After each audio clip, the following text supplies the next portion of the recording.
Exercise 7.1 question number 3 देखते हैं क्या है। AD and BC are equal perpendicular to a line segment.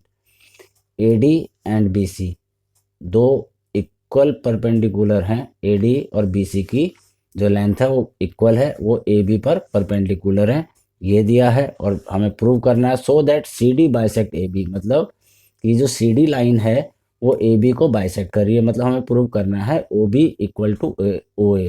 भाई बाइसेक्ट का मतलब क्या है कि इस AB लाइन को दो बराबर हिस्सों में बांट रही है।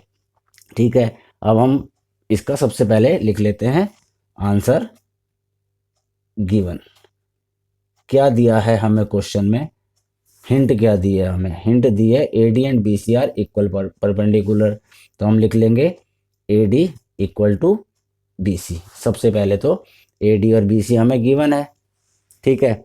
उसके बाद हम दूसरा चीज कि AD जो है वो परपेंडिकुलर है AB पर, दूसरा AD परपेंडिकुलर है AB पर, और BC परपेंडिकुलर है AB पर, ये भी हमें यहाँ पे दिया है, ठीक है। Are equal perpendicular to a line segment AB, ठीक, ये हमें दिया है। अगर AB पर दो परपेंडिकुलर होंगे तो मीन्स इसका मतलब क्या होगा कि AD जो है वो पैरेलल हो जाएगा BC के, ठीक है, ये भी हो जाएगा। अब हमें जो परपेंडिकुलर है तो ये मतलब ये 90 डिग्री है, तो हमें दे रखा है angle OAD equal to angle OBC, ये दोनों के दोनों 90 डिग्री हैं, ये हमें गिवन है। तो हमने गिवन को एक जगह लिख लिया, हिंट्स जो दी है। अब हमें टू प्रूव, क्या प्रूव करना है, प्रूव करना है AD and BC are CD bisect AB, मतलब ठीक है। तो OA इक्वल टू OB हमें ये प्रूव करना है।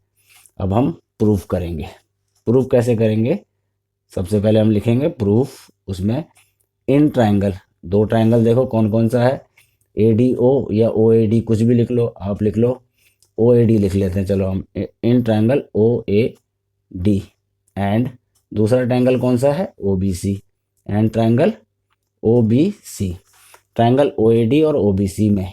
अब यहाँ देखते हैं क्या है, हमें दिया है AD, ये जो एंगल है OAD, angle OAD, angle OAD equal to angle OBC, ठीक, ये वाला ऊपर दिया है, हमने लिख लिया इसे ईच 90, और यहाँ पर लिख सकते हैं हम इसे गिवन, इसका रीजन लिख सकते हैं, गिवन दिया हुआ है। हमने कहाँ से लिया है, ये हमें दिया हुआ है, ठीक। उसके बाद यहाँ पर ये वाला एंगल और ये alternate interior angle parallel lines के बीच में है, तो हम लिख लेंगे angle ADO equal to angle ADO equal to BCO, इसको पढ़ेंगे हम BCO, इसका रीजन अल्टरनेट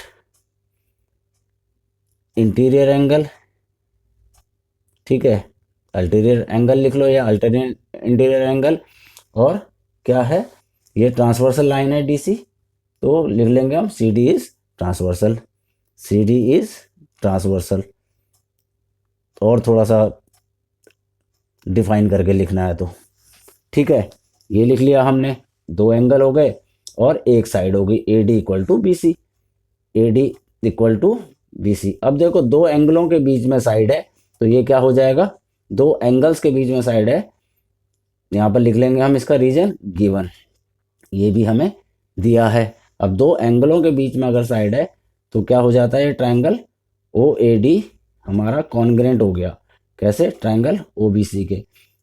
तीन अगर हमारी कंडीशन कंप्लीट हो गई, तीन कंडीशन कंप्लीट हो गई, तीन कंडीशन कंप्लीट होनी चाहिए, हमारा ट्राइंगल कॉन्ग्रेंट हो जाता है। तो हम यहाँ पर लिख देंगे bye angle side angle, angle side angle, दो एंगलों के बीच में अगर साइड है तो कौन सा हो जाएगा, एंगल साइड एंगल से ये हमारा कॉन्ग्रेंट हो गया।